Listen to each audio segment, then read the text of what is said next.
committee report, and we will have to do that first before we can take any proposed amendments from the floor.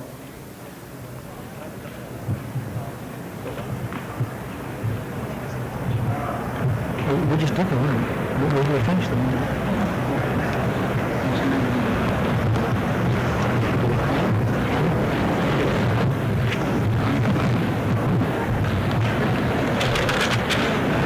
Okay, at the moment, I have been passed a note which I should read to the delegates, which may not be quite relevant yet, but it's good to remind you for the future. We'll remind you again. Many people seem to be unaware that the minority reports are stapled to the end of the Constitution Bylaws report. Before any other minority reports, please announce this. According to the chair's ruling, those will be taken up at the end. It helps.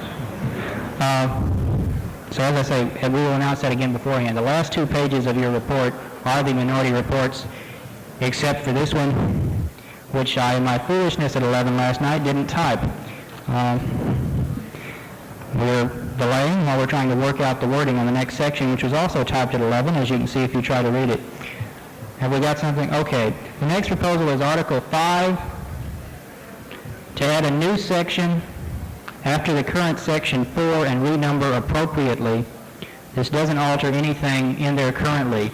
It addresses a problem that a majority of the state chairs in the region have to consider on removing a regional rep. The majority of the state chairs in the region replace a regional rep, etc.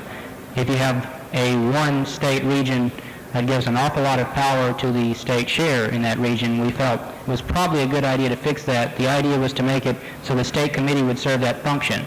I'm going to read the specific language, and then we're going to have at least one proposal to clean up this atrocious language.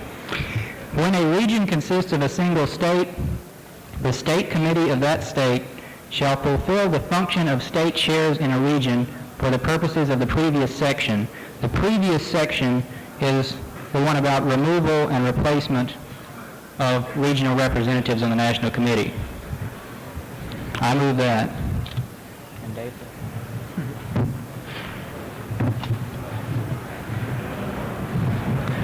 Is there any discussion on this matter?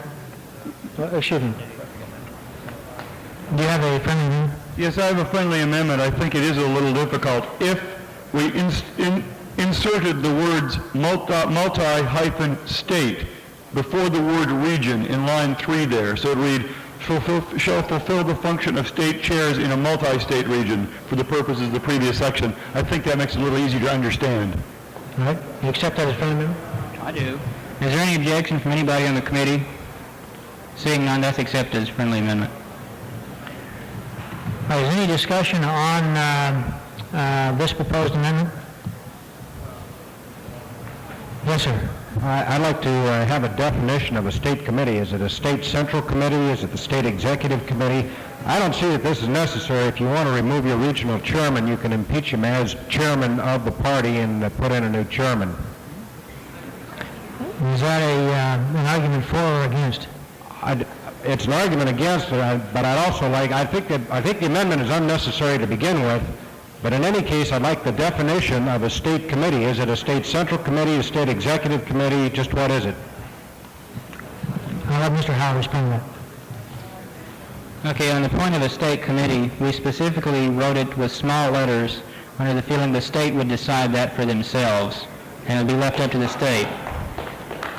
If they wanted to be the state central committee, if they wanted a committee for this purpose constituted by their bylaws as simply the state at-large officers, if they want to do it by state convention only, whatever they want to call their state committee is fine with us. As far as the necessity of this, as I say, if we don't put this amendment in, then there will be, is it just 6 still? Yes, 6 state chairs who will have the power at any whim they may choose to remove their regional rep. Assuming you elected the same people on the National Committee from the same states now, I can flatly guarantee you, sir, there is one state chair who would vote to remove his regional rep and replace him with himself, thus overturning the whole purpose of the convention delegates electing the regional rep in the first place. We felt that was too much power for one person to have. Point of personal privilege, Mr. Chairman. Mr. Olson? It's becoming difficult to hear in the back of the room because of the conversations going on in the back of the convention, and I would appreciate if the chair would ask conversations from time to time to move outside of the convention hall. All those, is there any penalty you would like to have? Yeah. All those who are interrupting the proceedings with conversations will be required to attend all sessions in their entirety. Thank you, Mr. Olson, and it does get long in the latter part of the day. We do feel the need many times to just do something to take a break, and so we get up and start talking to our friends. If you are going to do that, please remove yourself from the rear of the room because you are disrupting the proceedings. There's nothing wrong with a conversation that doesn't disrupt that, but if you're going to want to conduct any conversations, please have the courtesy to go outside the room so that we can conduct the business. All right. Is there any further discussion on the amendment before the floor? Call a previous question if it's necessary. Mr. Westman? Call a previous question if it's necessary. Second. Mic isn't working. Call a previous question if it's necessary. Then move to, and seconded to close debate. All in favor of closing debate, say aye. Aye. Opposed? Passes. All in favor of the amendment? We have with the friendly amendment. Excuse me. When a region consists of a single state, the state committee of that region shall fulfill the function of state chairs of that state. I'm sorry. I'll start over again. When a region consists of a single state, the state committee of that state shall fulfill the function of state chairs in a multi-state region for the purposes of the previous section.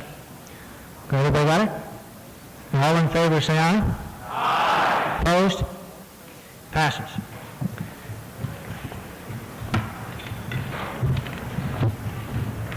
Okay, Article 5, Section 4. That's the current Section 4. Wherever in here we wind up with a section number refers to as it is in the existing document. I just want to make that clear. Even though we may have adopted one that changes the section numbers earlier, we're still looking at the way it is written now in these proposals.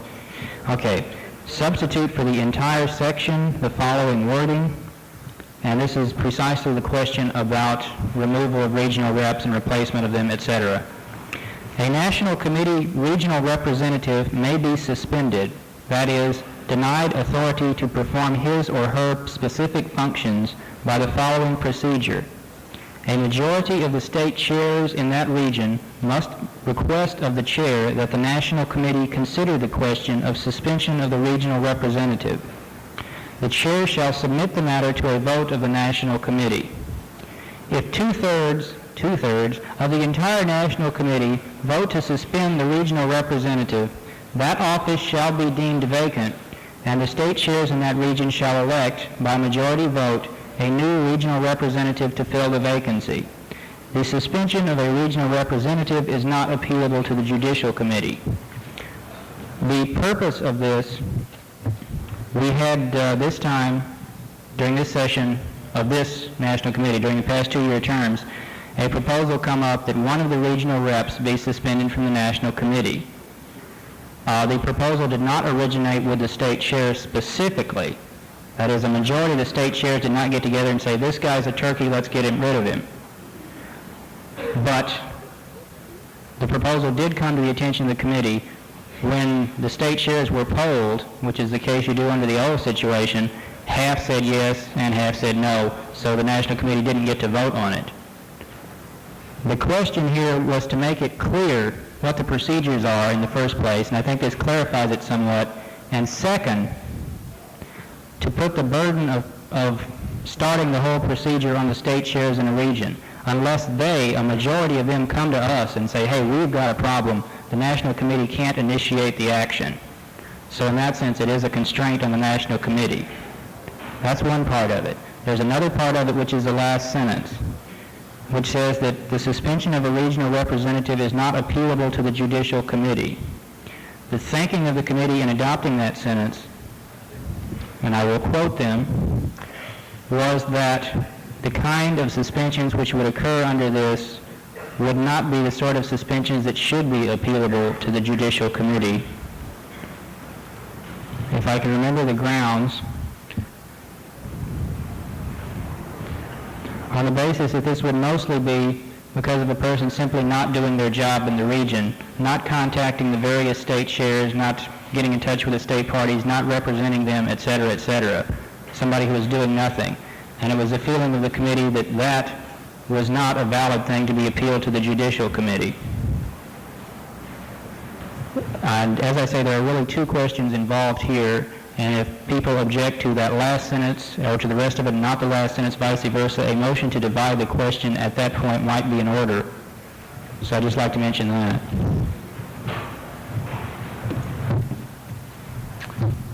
Yes, Mr. Cohen. I would like to move to change the first two words of the second sentence, a majority, to, quote, at least one half. Is there a second? Would you speak to your motion, please? Yes. As I understand it, a majority is 50% plus one. In a region where there are, say, 4 states, which are quite a few, that really requires a 3/4 vote by the chairs of the... Do you want to propose that as a friendly amendment? Yes, I would. Okay. Yeah, I'll make it easy. Can we have the... Is there any objection from any member of the committee to that as a friendly amendment? Yes. Okay. All right, I'll continue. It would make it difficult in a region where there are, say, 4 state chairs. It in effect requires them to get 3 out of 4 to refer it to the National Committee. I'm not proposing to change where it says majority vote at the bottom, which would require 3 in order to elect a new one. But in effect, we got into trouble with, this is another reason we got into trouble on the National Committee in the situation that came up a year ago, in that only 2 of the state chairs wanted to suspend their regional representative. And there was quite an argument about it. And I feel that 50% should be sufficient to refer to the National Committee, so I'd like to see this amendment passed. All right. The proposed amendment is to substitute for the word majority, or a majority, at least half. Is that right? At least one half. All right. Anybody want to speak to that motion in opposition to it? You want to speak in opposition to the motion? Mr. Westman. Nobody turns on my mic, I'll be able to talk. Audio, can you give the mic in the center of the room some juice? Oh, 1, 2, 3. Oh, there I am. Speaking in opposition to the proposed amendment, and perhaps combining at the same time with some additional comments in the main motion, I think it's pertinent. The object of making it difficult to remove a regional representative was originally to avoid the prospects of state chairs having the ability to override the votes of delegates in convention who have elected regional representative. That was why intentionally it was made a majority of the state chairs before any action could be taken at all. I prefer to have it remain difficult for state chairs as independent individuals, since they're not representing necessarily their states, to make it as difficult as possible to initiate that kind of action. I don't understand why there is any confusion from the original section as it was written, except for the last sentence. Now, the last sentence also is going to require a concurrent change in another article of the Constitution, which specifically says that that can be appealed to the Judicial Committee. It's one of the main functions of the Judicial Committee. No, you're wrong on that. The section I refer to, Article 13 of the Judicial Committee, saying when the suspension of an officer or national committee member is appealed, etc.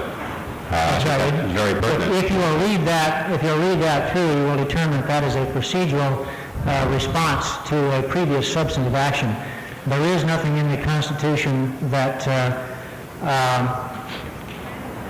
calls for the Judicial Committee to review the suspension, the act of the suspension of a regional representative. Only a member of the National Committee, which isn't a regional representative. Believe me, we went very thoroughly through that. Okay, well, I speak in opposition to the motion on the premise of the delegates being the overriding authority and the state chairs not having that kind of discretion without a majority. That is 3 out of 4 if it happens to be 4 regions disputing his position as a regional rep. Anybody want to speak in favor of the motion? Anybody want to move to suspend debate? I call the question. Second?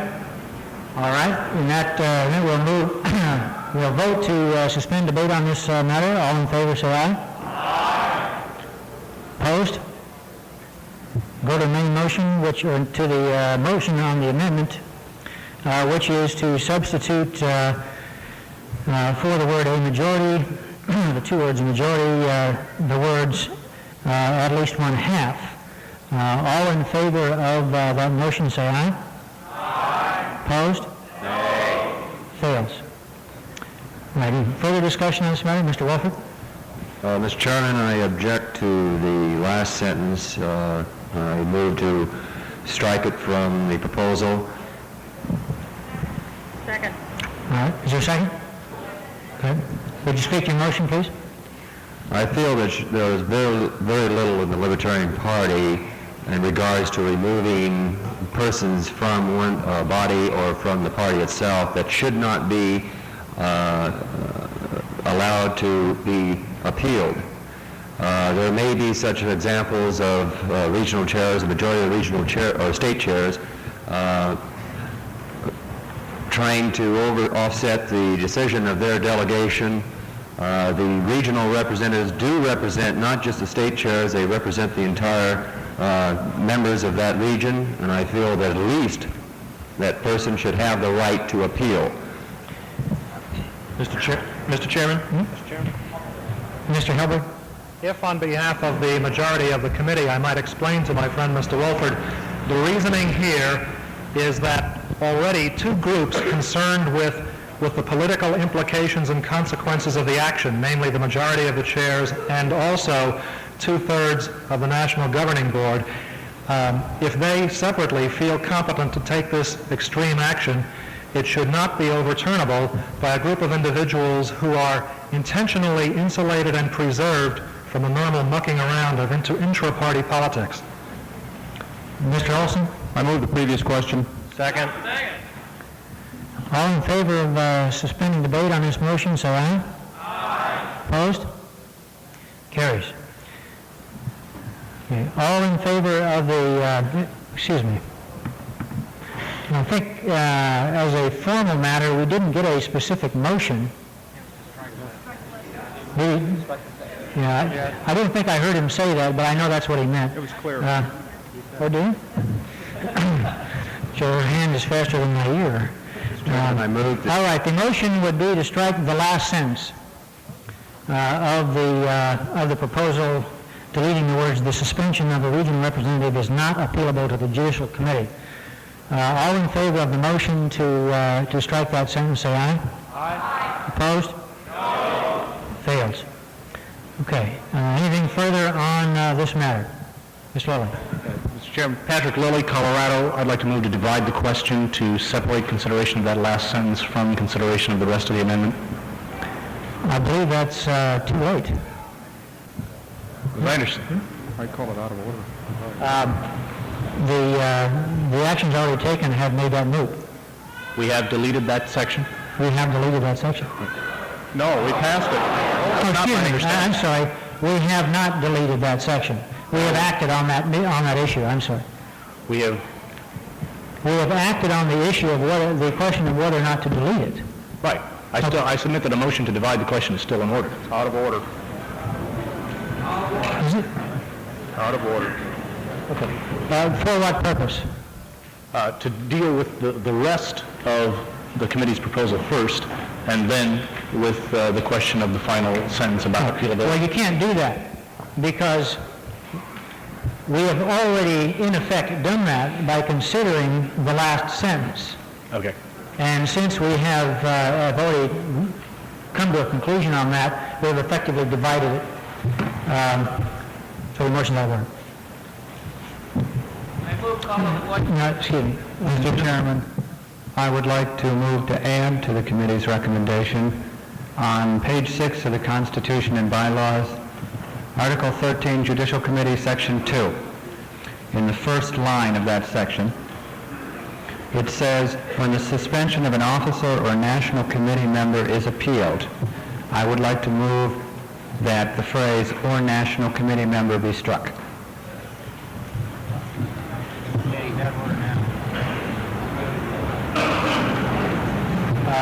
Excuse me, refer us to the... It's on page 6. I think what we're going to have to do here is, I'll rule you out of order because your motion takes up consideration of a provision other than the matter which is presently, other than the matters contained in the committee report. And you will be able to offer that from the floor at the conclusion of the committee's report. My position, Mr. Chairman, is if the committee's report is adopted, it will conflict with this section of the Constitution. Would you refer me to the specific page and provision, please? The Judicial Committee is specifically given power to hear an appeal of a suspension of a national committee member. We have just voted, and I voted against it, stripping the Judicial Committee of this particular power. I've already interpreted that earlier. I explained that to Mr. Westmiller. John Marshall would say something about that. This provision of the Constitution refers to a hypothetical situation. That is to say, it says, when certain facts occur, this is how you handle them. It is possible for, under the earlier provision having to do with the suspension of a national committee member, which might be an officer or a member at large, if that occurs, then this provision will come into play. We can eliminate, as national committee members, or we can eliminate the regional representatives who are national committee members from the effect of this, which is what we did. Just because it says when something occurs, you take certain action, doesn't mean, or what I'm saying is that the suspension of a regional representative does not fall within the call of this particular provision, and there's no need to deal with it. Mr. Chairman, would it be in order then to move to add or at-large national committeemen? No, it would not, because it's not necessary. It's out of order at this time. Okay. You can take that up at the conclusion of the committee's report and bring it to the floor, and it can be considered at that point. Point of information?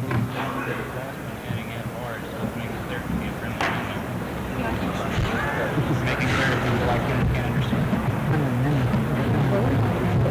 It would have to be a felony.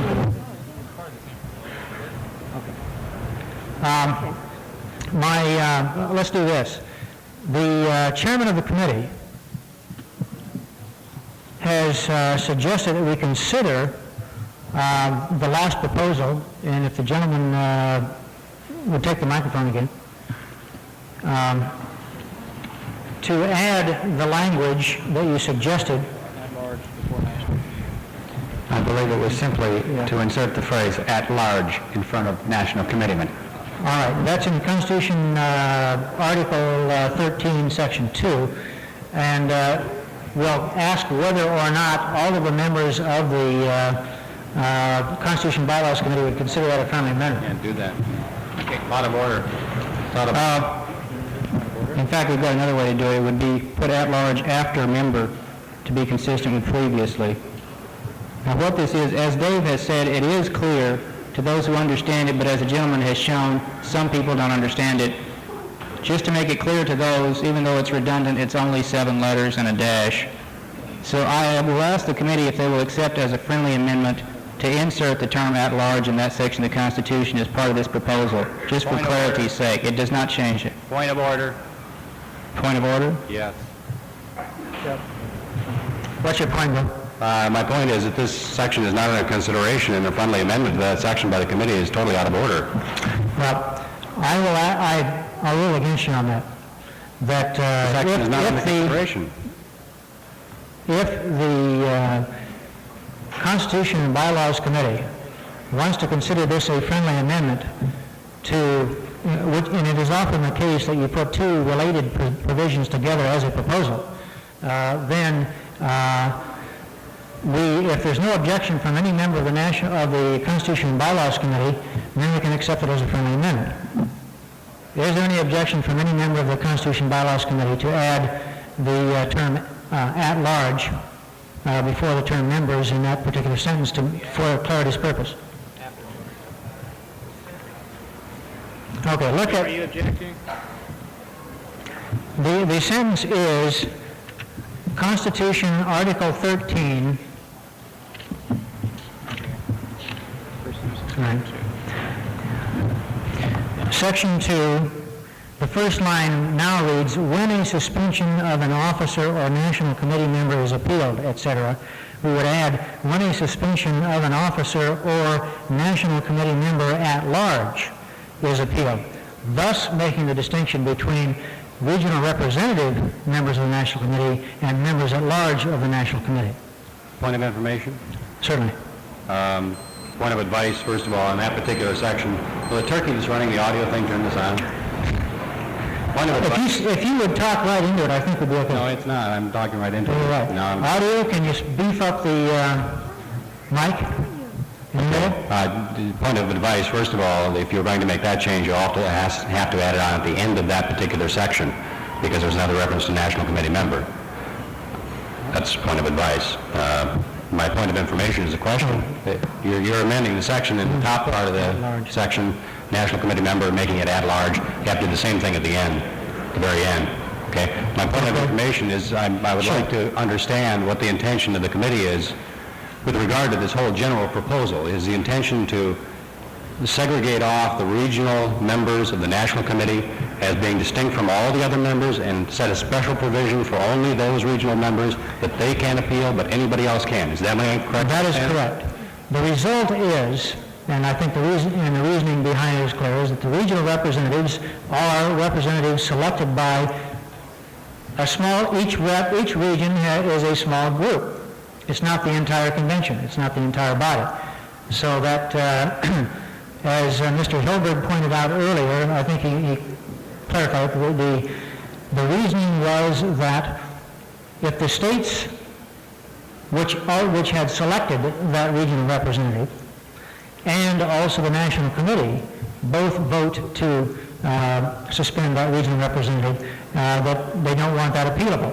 Whereas the national officers and the members at large are selected by the entire convention.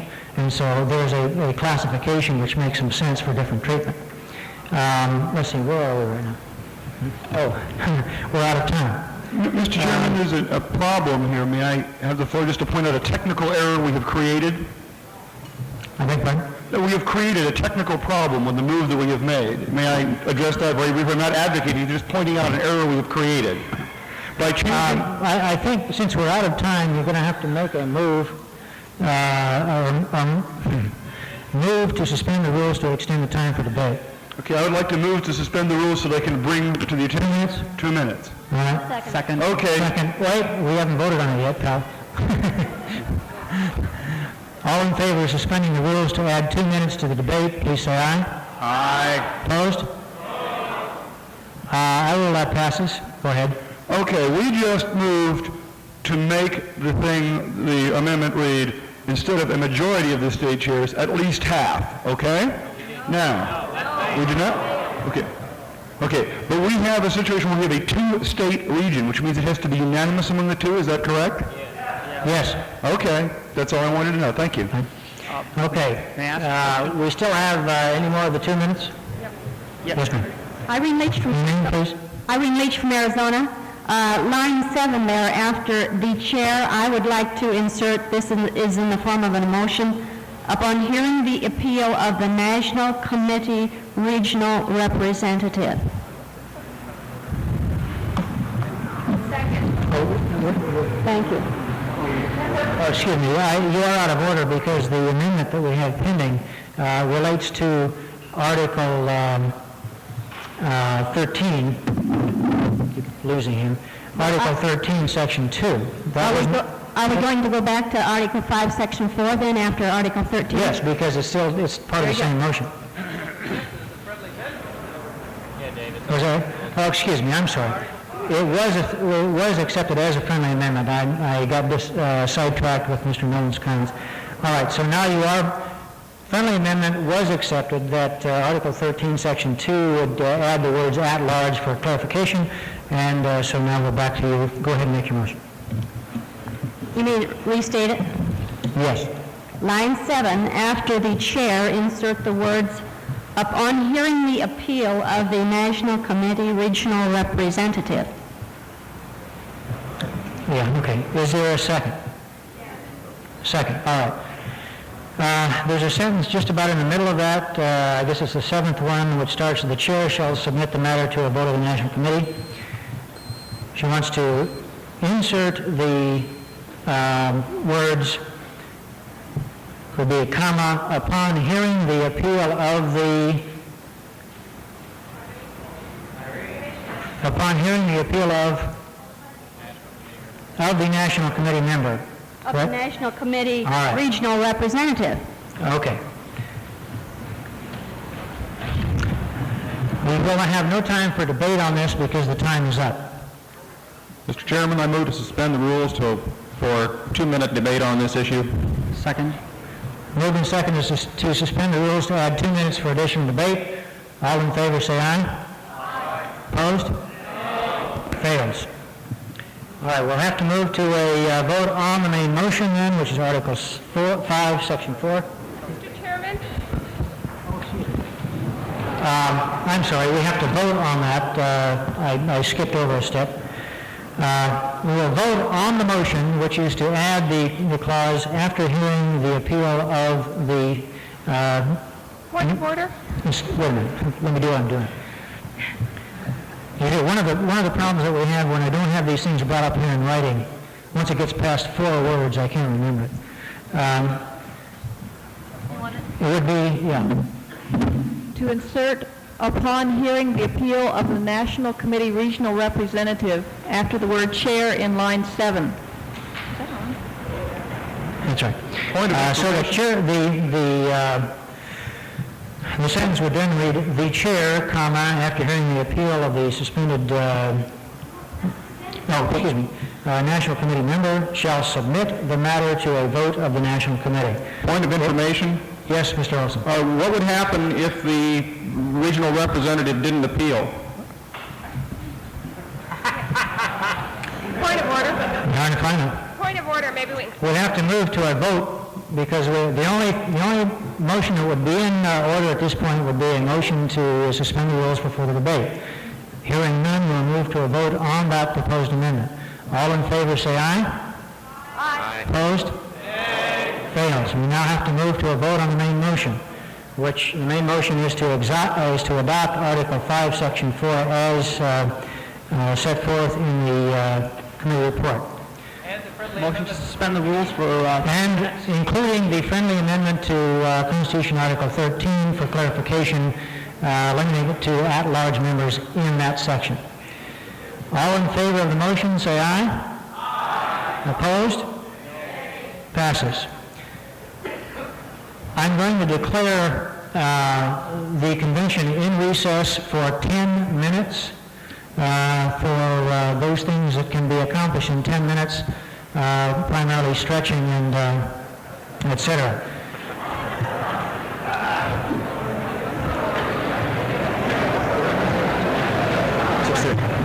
Oh, I know it is 6. At least... What's the book say?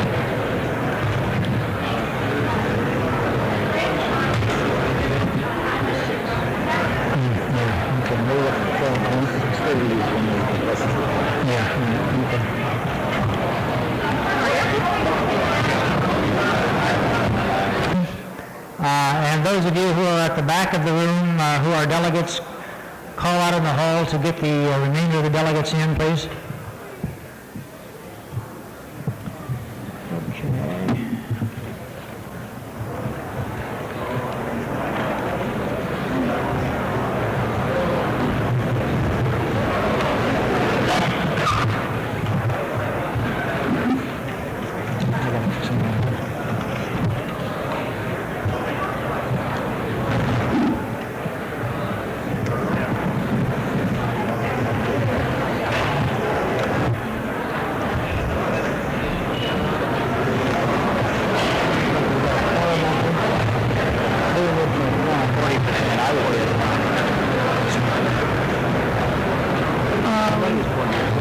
about 219. We don't have 219.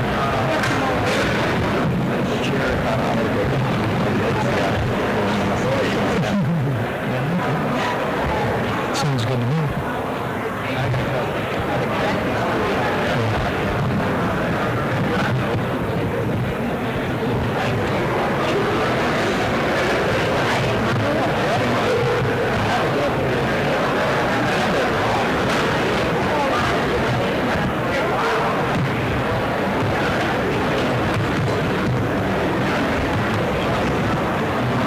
All delegates, please take your places.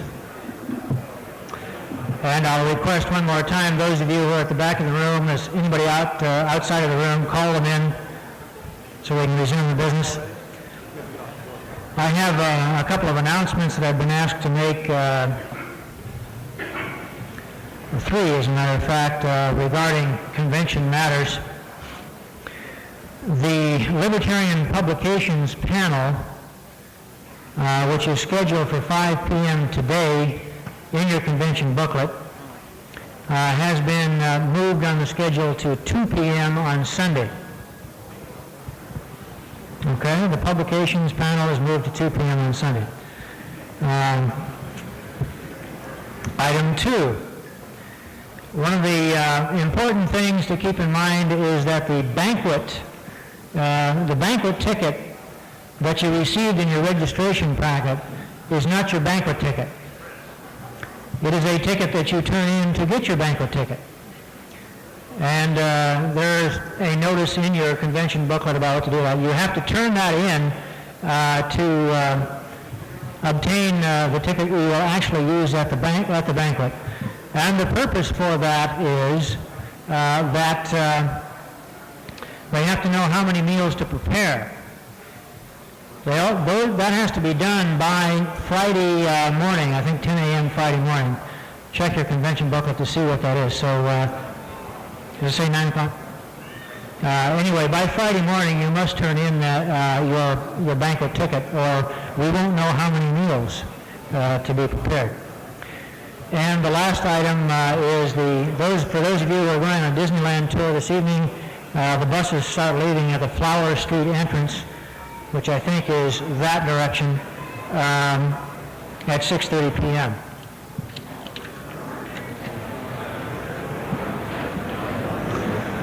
Okay.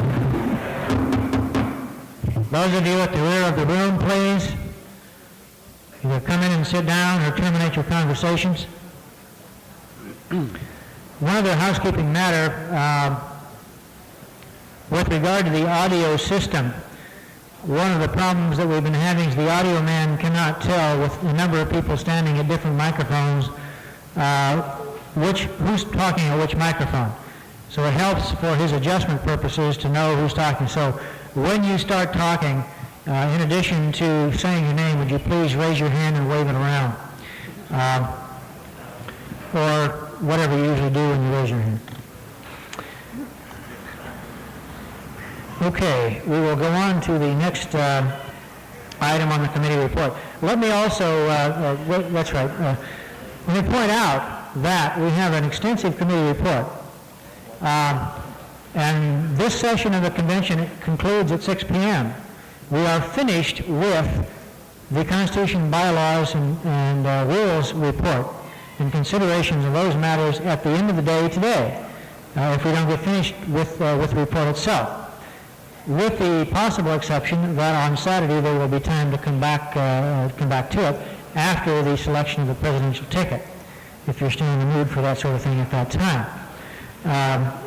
So please keep your comments brief, and let's focus our attention and our comments to the real heart of the matter. I'm going to recognize you, Mr. Westmiller. You brought a point up at the break, which I think is valid. Would you go ahead, please? In light of the constitutional requirement that the amendments to the Constitution require a two-thirds vote of all the delegates, I would like to request a standing vote on the previous motion, which was ruled as being adopted, challenging that it was a two-thirds vote. All right. The motion which we were voting on just before the recess was the adoption of Article 5, Section 4, having to do with suspension of a regional representative member of the National Committee, including the friendly amendment to Article 13, which made it clear we were talking only about members at large in that provision. It does take a two-thirds vote to amend the Constitution. All in favor, and Mr. Westmore has asked for a division. We'll do it as we've been doing.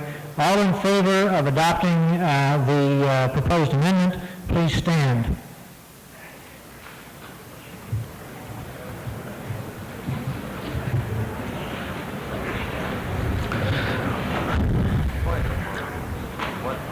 All opposed?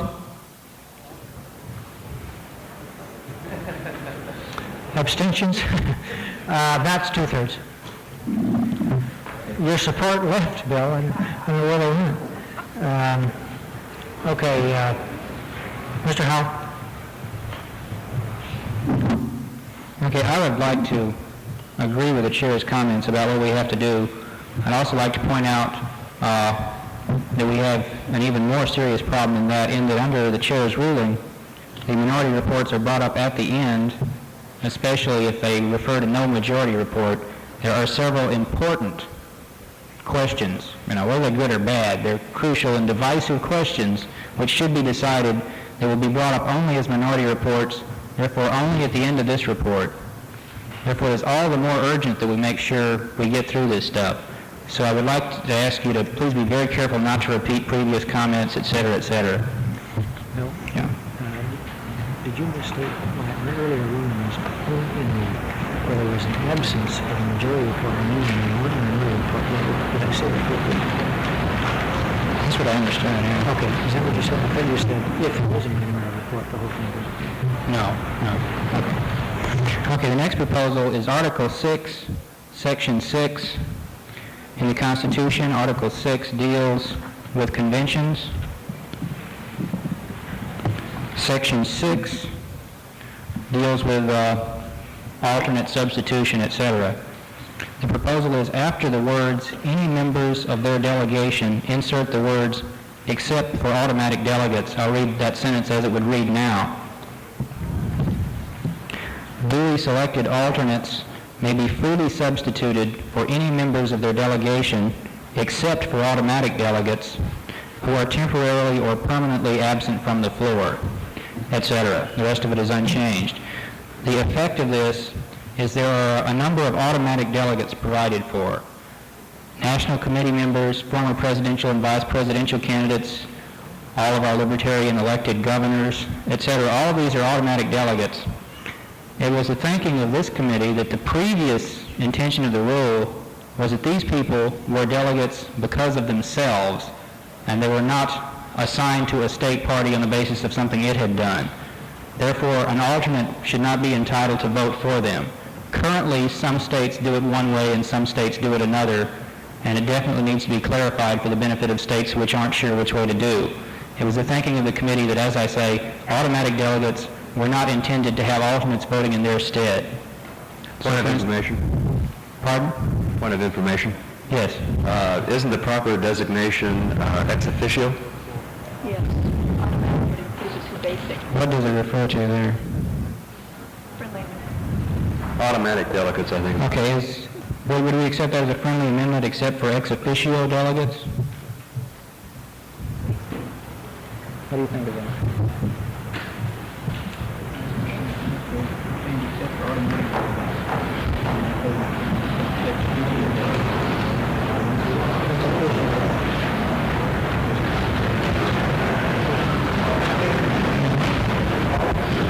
Point of information. The word automatic is defined in the previous paragraph.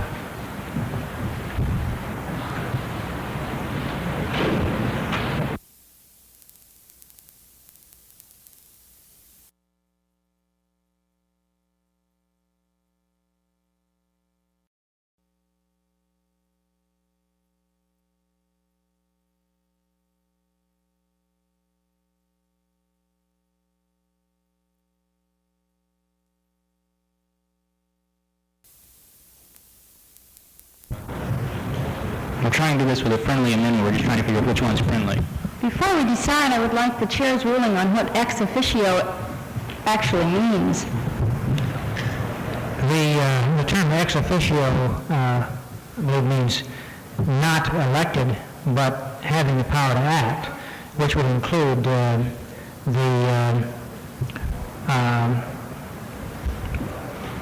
is an ambiguity, which would include like the presidential candidates and et cetera. I think what our parliamentarian has suggested to us, and rather than saying automatic, which has an ambiguity, which would include the two basic delegates from the state, so we don't want to exclude those. Ex officio has that sort of ambiguity. We're not quite sure what it means. If we make specific reference to those delegates mentioned in the last sentence of Section 5, then it will point directly to the four officers, the immediate past chair, the presidential candidates. So I think that clarification would do it. Would the members of the Constitution Bylaws Committee take that as a friendly amendment? No objection? No, not ex officio. Those persons... Delegates referred to in the last paragraph of Section 5. That's correct, except for those delegates referred to in the last sentence of Section 5.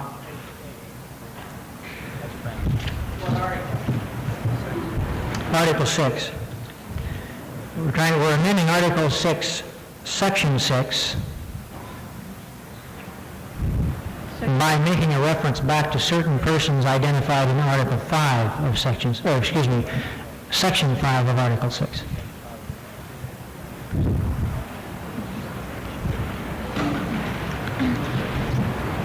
All right. Is there any discussion? Yes, sir. Harry Robinson, Texas. I move the question. All in favor of closing debate on this matter, say aye. Aye. Opposed? We move to a vote. All in favor of the amendment, as amended by friendly amendment, say aye. Aye. Opposed? Carries. Okay, next we come to Article 6 again, Section 5. This is on delegate allocation. Substitute for all the wording before the last paragraph the following wording. The chair apologizes for the awkward way I put that, but we're typing this at a late hour, and I was just straining for some way to get the message across. The effect of it is the last paragraph there, in addition, the following person shall automatically be entitled, would remain in here. It would not be changed. Okay. Each affiliated party shall be entitled to send delegates to each convention on the following basis. 2 basic delegates from each affiliated party, plus 1 additional delegate from each affiliated party for each 4 electoral votes, rounded, to which that state or district is entitled, plus 1 additional delegate from each affiliated party for each 0.25%, rounded, of the total national membership residing in that state, district, or territory as determined by the Secretary as of the last day of the preceding year, plus 1 additional delegate from each affiliated party for each 1%, rounded, of the total vote cast for president in that state or district, which was received by the party's most recent candidate for president. The wording on that may not be all that clear, and, we'll get to that part later. Let me go through the specific changes it would make. It would keep the 2 basic delegates from each affiliated party. It would keep the 1 additional delegate on party membership, that's on national party membership. The 2 basic delegates from each party give 100 delegates. The 1 additional delegate on the basis of membership gives, with 1/4, 400 delegates on that basis. Those 2 parts of the delegate allocation are completely unchanged. They're exactly the same as they are at this convention. The 2 changes are to add in 1 additional delegate from each affiliated party for each 1% rounded of the total vote cast for president in that state or district, etc. Does everyone understand that? What it means is currently we give delegates on a basis of 1 for 1% of the total national vote cast for president. That's nationwide. You add up the number of votes, and if you've got 1% of that, you get a delegate. This would change it so that it's just based on your state. If Nevada had 12 people go to the election, only one of them voted for us, but that was X percent, they'll get a delegate for however many percent that is. If California has 5 million people vote for us, and that doesn't come up to 1%, they don't get a delegate for it. That's the change. Currently, the way it has worked out is that larger states such as California get what the committee saw as an unfair advantage because of their enormous numbers. Even if California got 0.1%, that might be more in absolute numbers than several of the largest percent states combined, such as Alaska, Nevada, etc. And it was felt that that shows at least as great a showing for the presidential candidate to get 1% of the vote in a state and make the difference between Ford and Carter as it does in California to get a minuscule percentage even though there were a large number of votes.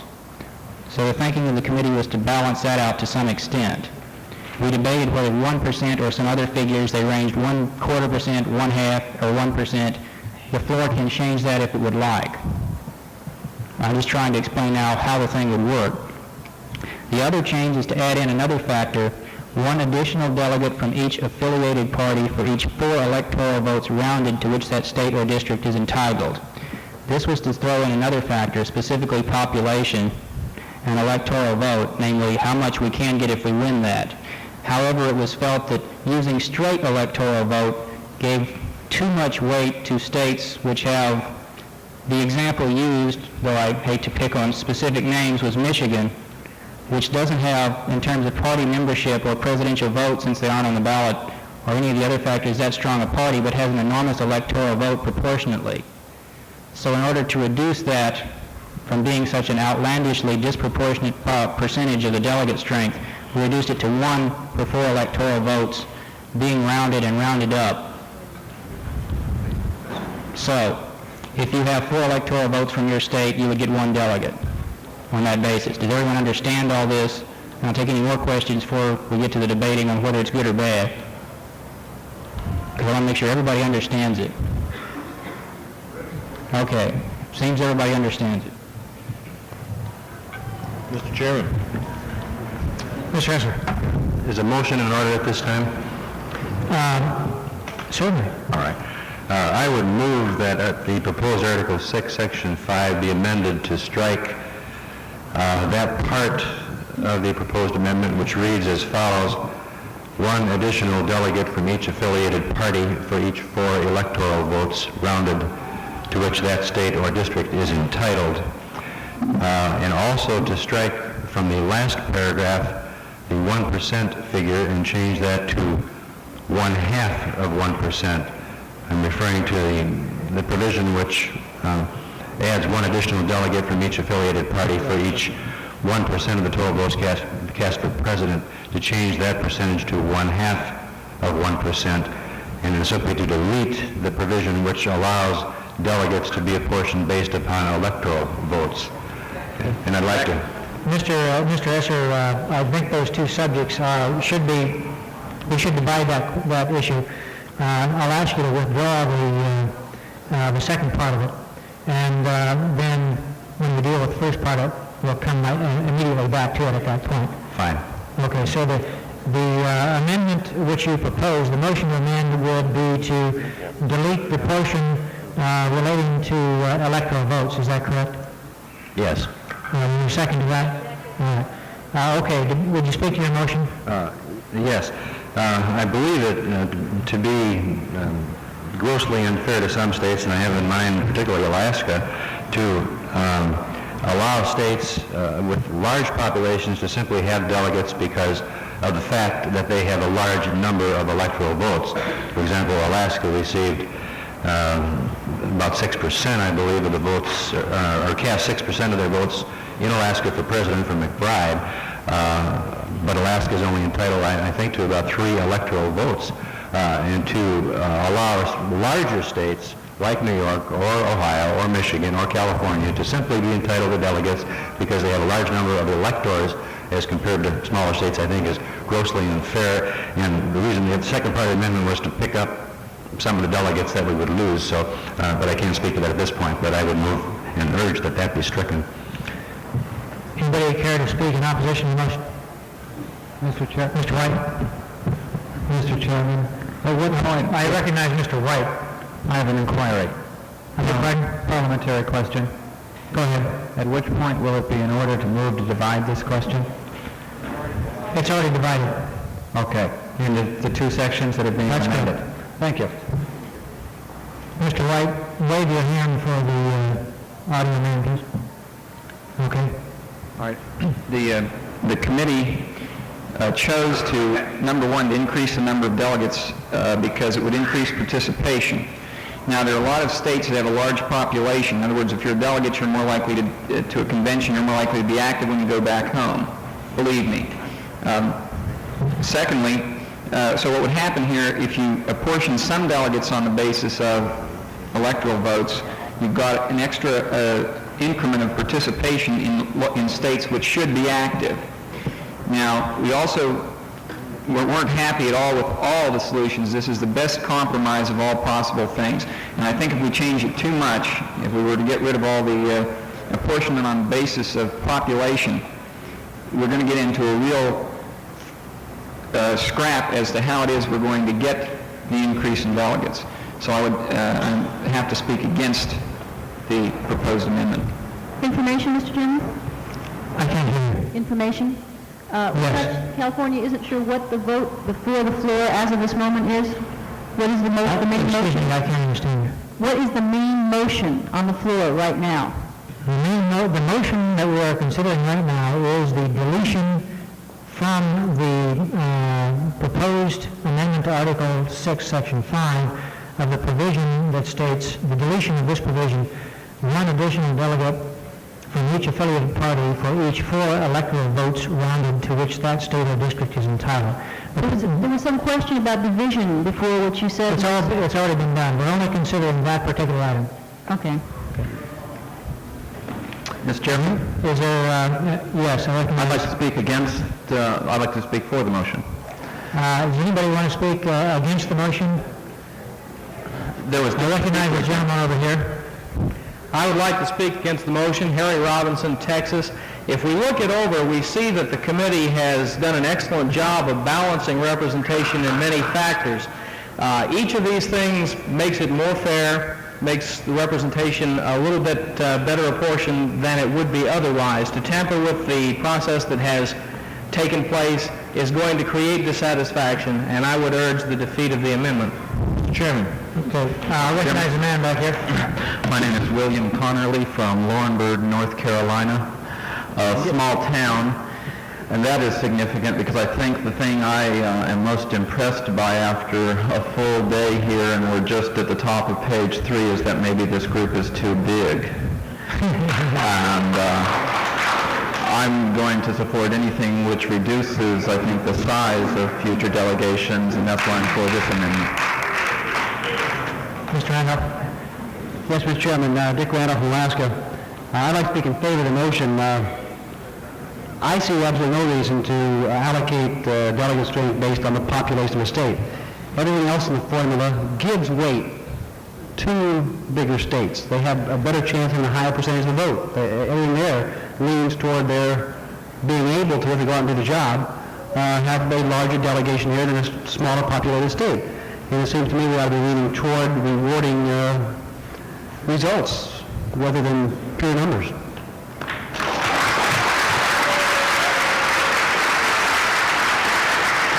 I also want to speak in favor of the motion. Raise your hand, please. Yes, I also want to speak in favor of the motion. Can I do that? Is that appropriate?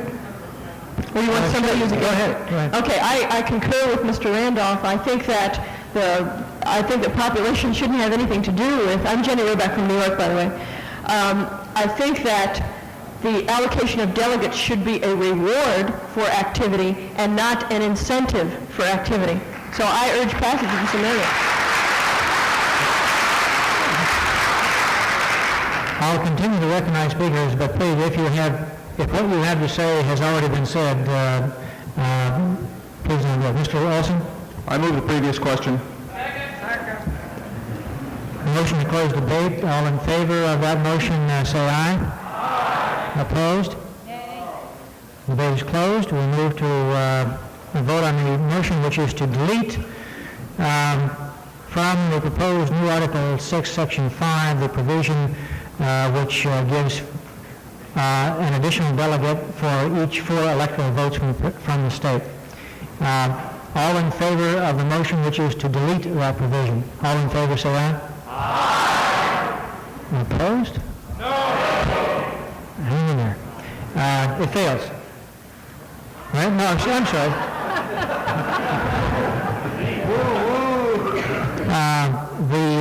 The motion passes. The deletion is in effect.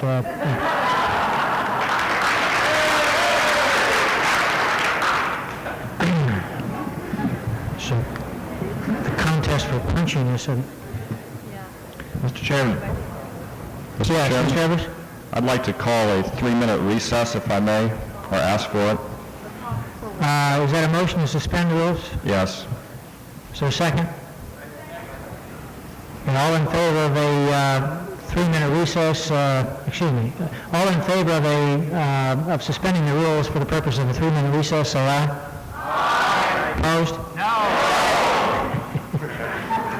Fails, Bill. I don't know, he's probably got something to say.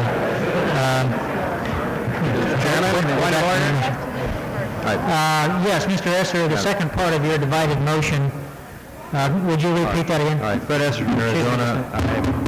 Second part of the motion which had been divided was that in the last paragraph we delete the percentage of the figure of 1, the 1%, and change that to read 1/2 of 1%.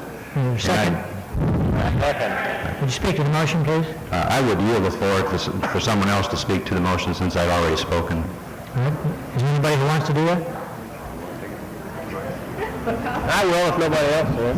Jump in. Once again, it's the same thing. There really isn't an awful lot difference between the one that was already deleted and the halving of the percentage. We would like to be rewarded for our efforts, not for the basic population of the state. The state's population is of no consequence to the Libertarian Party. It's the individual states' efforts that are important here. Look at Alaska, which is such a long way away. There's a whole troop of them here.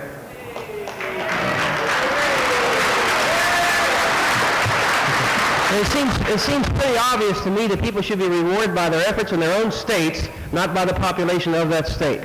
Mr.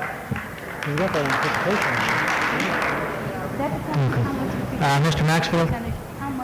I'd like to argue in favor of deletion, but only from the viewpoint...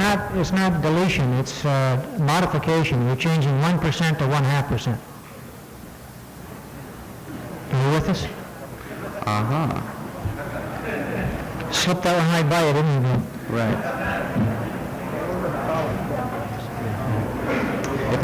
We have 1 minute left. Okay. Did you want to speak to the motion now on the floor? Yes, I do. I'd like to recommend against changing it because there is something better that could be put in its place. I'd like to state what might be better, and then if this is voted down, then we could get to something else. If you could state the alternative that you would propose briefly. Right. My alternative would be to leave this as 1%, keep this report as it is now with the single deletion, but also include as a balance to large states as opposed to the amount of work that they've done, to also include the last part of the original Section 5 where it says one additional delegate from each affiliated party for each 1% of the total national vote. If we have that in there also, it gives a balance for the size of the states and the amount of work that they've done. All right. We are, Sally? I'd like to speak against the motion, if I may. The purpose of introducing the electoral thing in the first place, I'd like to point out to the convention that there are some states who, through no fault of their own, have such incredibly strict ballot access laws that they cannot get on the ballot, and consequently they are really clobbered in this last thing, which was why we included the electoral thing in the first place. So this is putting more weight for those people who can do it, and it's totally ignoring those people who really can't. So I'd like the convention to think about that. Point of order, please. The timekeeper has just rung the bell on us. We will have to move to a motion on or to a vote on the present motion unless the only motion that would be in order would be to suspend the rules to extend time of debate. Anybody making that motion? Hearing none. Mr. Chairman, I'd like to move to suspend the rules to extend debate for 5 minutes. Is there a second? All right, we'll move to a vote on that, or we will take a vote on that. All in favor of suspending the rules to extend debate for 5 minutes on this provision, say aye. Aye. Opposed? No. We will move to a vote. We will proceed to a vote. The present proposal or a motion is to change in the last portion of the last clause of Article 6, Section 5, to change the figure 1% to 0.5%. All in favor of that amendment, say aye. Aye. Opposed? Division. Why not? All in favor of that amendment, that's changing it to from 1% to 0.5%. Will you please stand?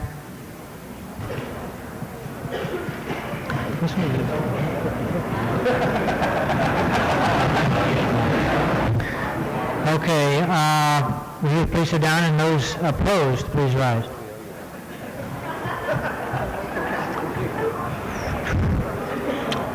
I'll rule if that's defeated. Close. All right, we have to vote on a main motion now, which is to adopt the committee report, Mr. which is the, yes? Have we closed debate on this entire motion, or can I move to amend another? The only motion order would be to extend the rules, or to suspend the rules to extend debate. Well, then I so move. We just did that. We did? Excuse me, that's on we cannot move to amend any other piece of this. We have to live with it or die with it as is. Right. We are now on the main motion, which is Article 6, Section 5. Have we? And if we want to move to suspend the rules to extend debate on that, and that, as it has now been amended, it has deleted the one provision relating to electoral college votes. All right? So, do you want to go ahead with your motion to suspend the rules to extend debate? Yes, I would, for the purpose of making one more amendment that might clarify or help some of the stuff that's just been done. Go ahead. For what period of time? I think it would only take me about 2 minutes for us to deal with it. All right. There's a motion to suspend the rules for the purpose of extending debate for 2 minutes. Is there a second? All in favor of suspending the rules for that purpose, say aye. Aye. Opposed?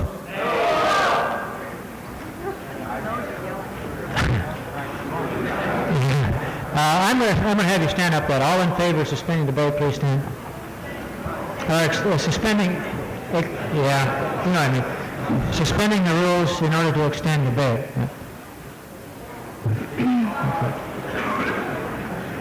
Okay, all opposed? It takes 2 for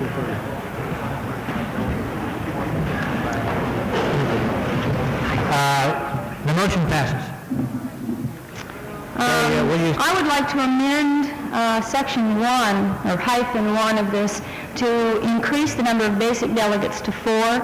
Since we are now have no representation for population at all, I would like to at least reward those states who have become affiliated parties and not leave them out entirely.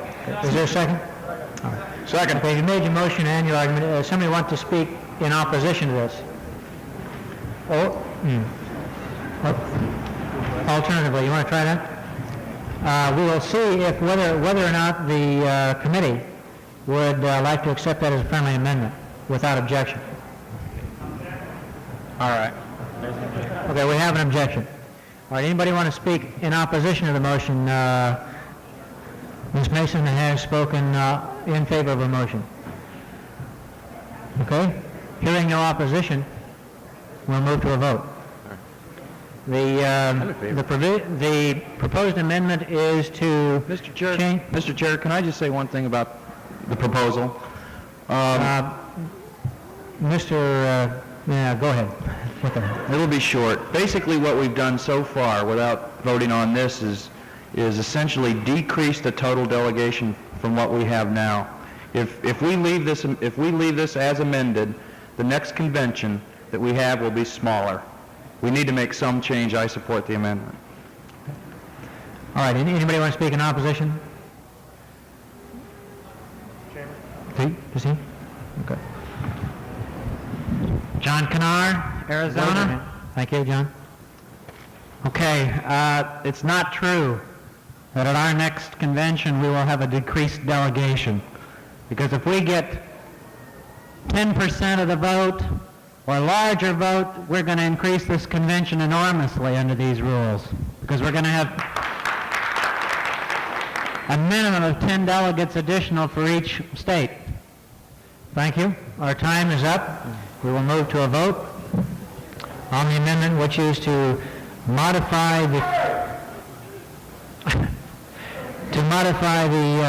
first sub-provision of Article 6, Section 5, changing the number from 2 basic delegates from each affiliated party to 4 basic delegates from each affiliated party.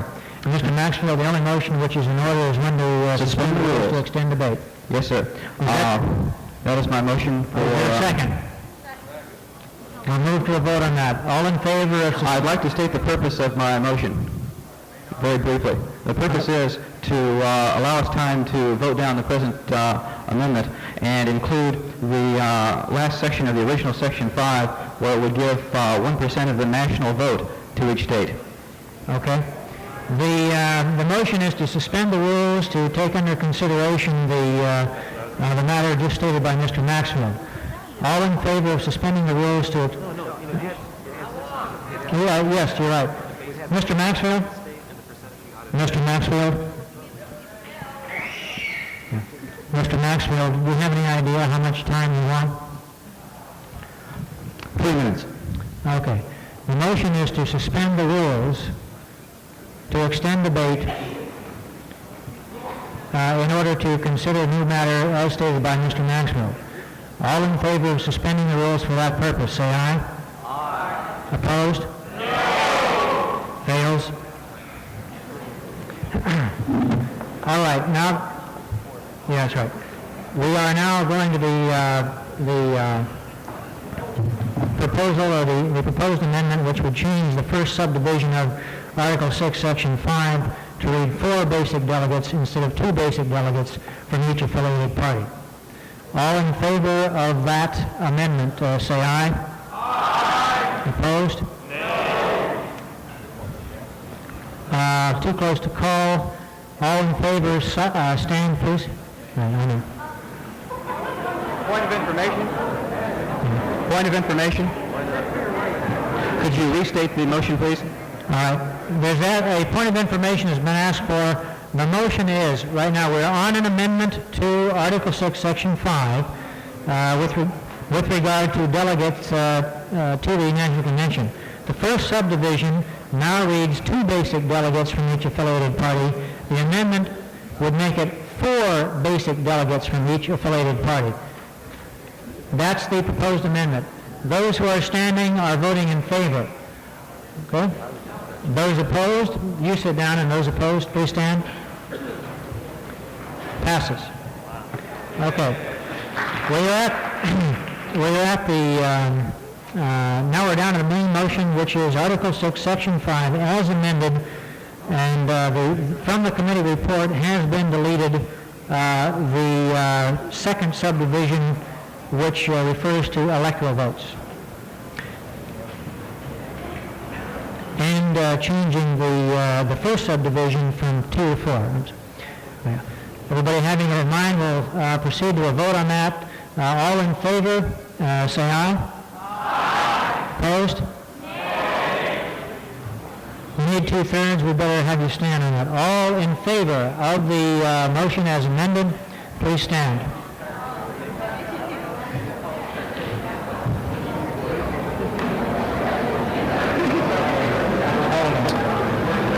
Okay. Point of information. We have a point of information. Exactly what are we voting on right this second?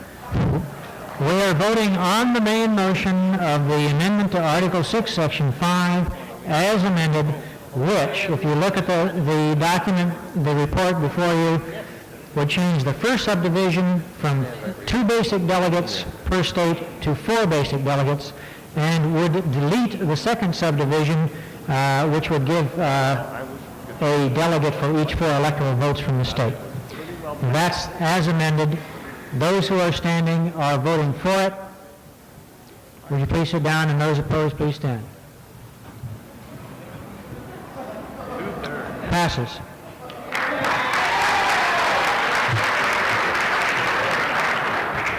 You guys are easily amused.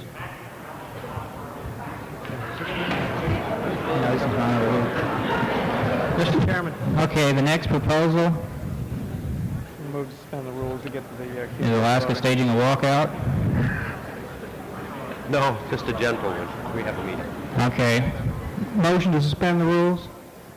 Well, we've got a motion to suspend. Mr. Clarkson? Oh, motion just... Okay, same. Over here. Audio, Mr. Clarkson is...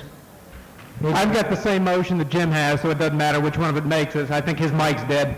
I've recognized Mr. Clarkson. Clarkson, are you going to relinquish the floor? Yes, it's the same motion. Okay, fine.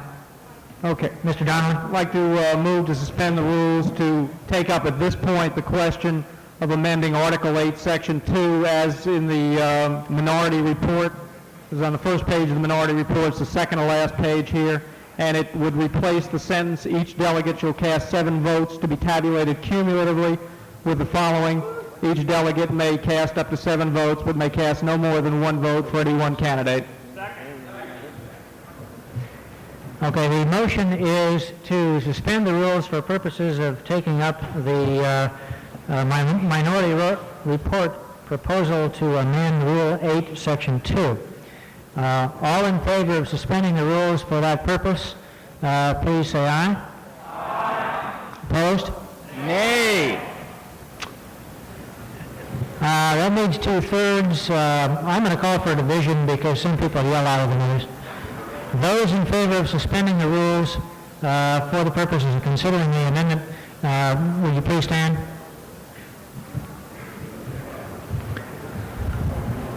Those opposed? Fails.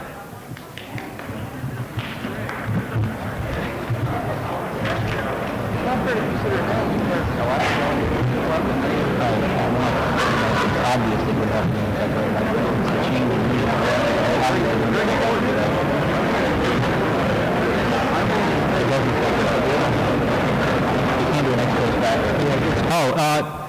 Bill Westmiller just asked for clarification, and it may not be clear to some people. Since we just changed the allocation of delegates, does that change the amount of votes we get here? No, it does not. That's for the next convention, so you don't have to refigure everything, and Sylvia thanks you for that. Article 6, by the way, I would remind anyone who does want to take up something later, if you don't debate too much on the earlier things, we'll get there sooner. Article 6, Section 5, same old one. In the first line, insert the word regular before the convention. Currently it reads, each affiliated party shall be entitled to send delegates to each convention on the following basis. Well, we just amended it. We didn't change that wording. Obviously, this is intended only to refer to regular conventions. And in fact, judging from the previous section where it says that non-regular conventions, anybody who attends as a delegate, it isn't really necessary. It's just a clarifying thing. Acclamation. As amended, it would read, each affiliated party shall be entitled to send delegates to each regular convention on the following basis, and then the procedures that you just voted for. So it's a simple housekeeping thing, and I move the adoption of that.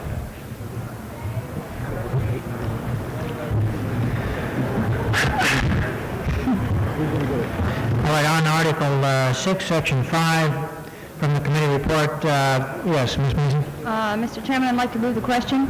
Second. All right. All in favor of closing debate on this matter, say aye. Aye. Opposed? Move to a vote. All in favor of the amendment, say aye. Aye. Opposed? Passes. Okay, Article 6, Section 7. That's the current Section 7, I again remind you. Strike the word national. The current wording is delegates should be required to be members of either the national party or an affiliate party. This is because of a redundancy we're moving to strike the word national. It says of either the national party with a capital P or an affiliate party. Party with a capital P is defined earlier in the Constitution as the national party. Therefore, the word national is not necessary to make the meaning clear there. So this is simply to say printer's ink. It's another housekeeping thing. It has no substantive effect whatsoever. I move it. Acclamation. Does everybody want that one? Yes. Any objection? Carries. Why don't we do them all that way? Article 6, Section 5, back on the same one. This was written in an attempt to do it whichever way we did the last proposal amending that. So don't worry about that. Substitute for the wording as determined by the Secretary as of the last day of the preceding year, the words as determined by the Secretary as of the last day of February of the convention year. Now, what this speaks to is that currently you have to have some date. If you're going to determine delegate strength, regionals, etc., on membership nationally, you have to have some date at which you're determining that. If you have a date very close to the convention, you're not going to be able to determine it in time because of people sending it in and losing it in the mail as Missouri did, etc. The old way we did it was December 31st of the preceding year. For this convention, it was December 31st, 1978. This proposal would change it to February, whatever the last day of February was in the particular year. The reason for this is that a lot of states and national itself send out mailings frequently after the first of the year.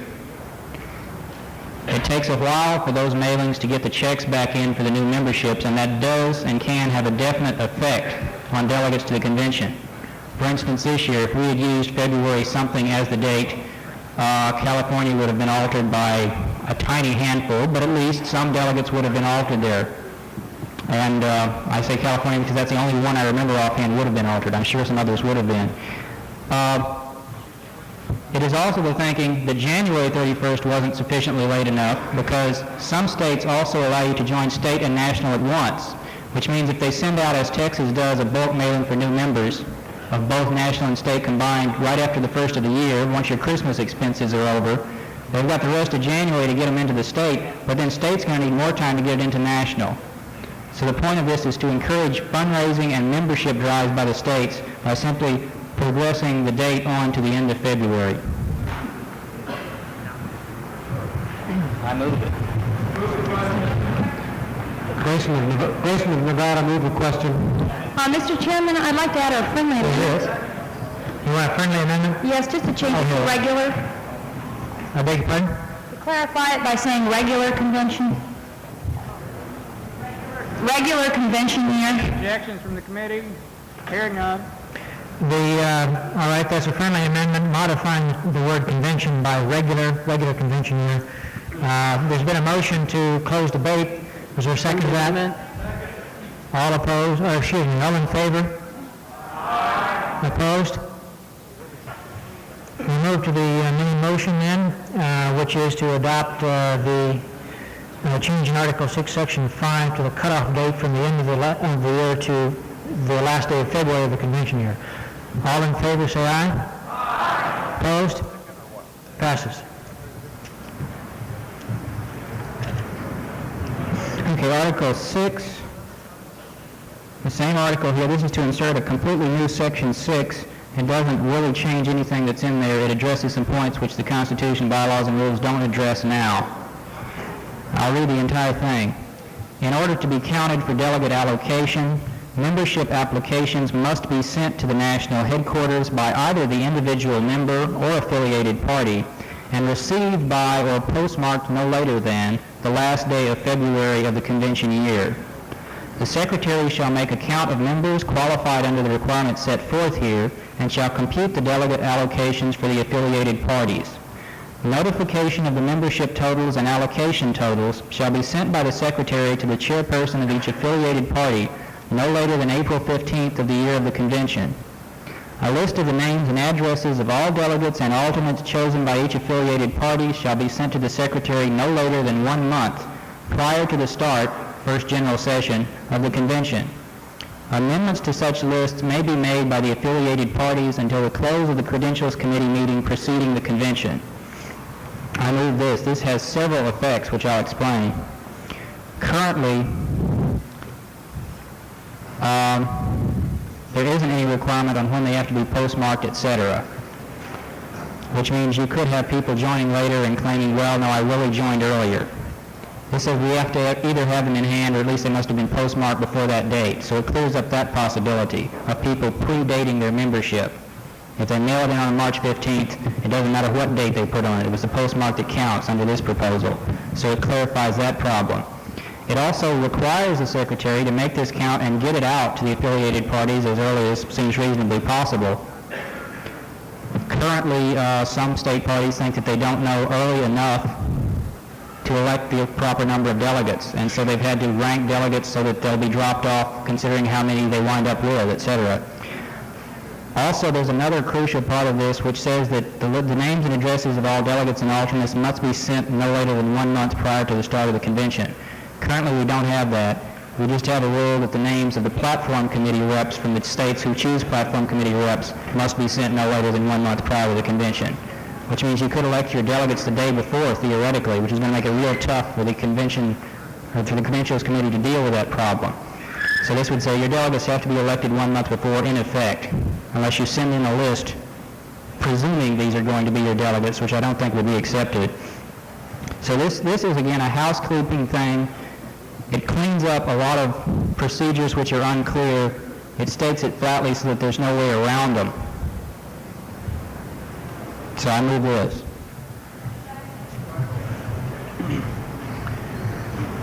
Is there any objection or discussion of this? We will Yes. take it by unanimous vote. Is there objection? Yes. Ms. Mason? Yes, I would like to amend the second date to read April 1st rather than April 15th. Second?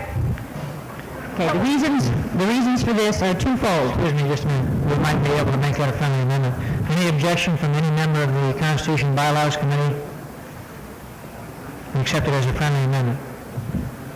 So it's April 1 instead of April 15. Go, anything further on this, Mr. Marshall? Yes, I'd like to point out that, in speaking against this particular amendment, that in the case of California, the convention in California, at which the delegates to the national convention are chosen, takes place in February. It creates a situation that may occur for other state parties in terms of how they are going to select the delegates for the national convention. The dates are the points that I'm disputing here. It also refers back to the other amendment that was just passed. Any further comment? Yes, Mr. Chairman, friendly amendment. Again, use the word regular before convention. I think we'll see if we're going to get that accepted as a friendly amendment. To place the word regular before the word convention In two spots. There's two in spots. the two locations where it appears. There's 4 locations. Is it- All locations. Huh? Regular before convention, wherever. Point of personal privilege. Is there any objection to that on the part of any member of the Constitution and Bylaws Committee? Hearing none, we'll accept it as a friendly amendment. Any further discussion? If not, we'll move to a vote. All in favor of the newly amended Article 6, Section 5, with the amendment changing the date of April 15 to April 1. All in favor, say aye. Aye. Opposed? Passes. Mr. Chairman, point of personal privilege, Mr. Chairman. Mr. Chairman?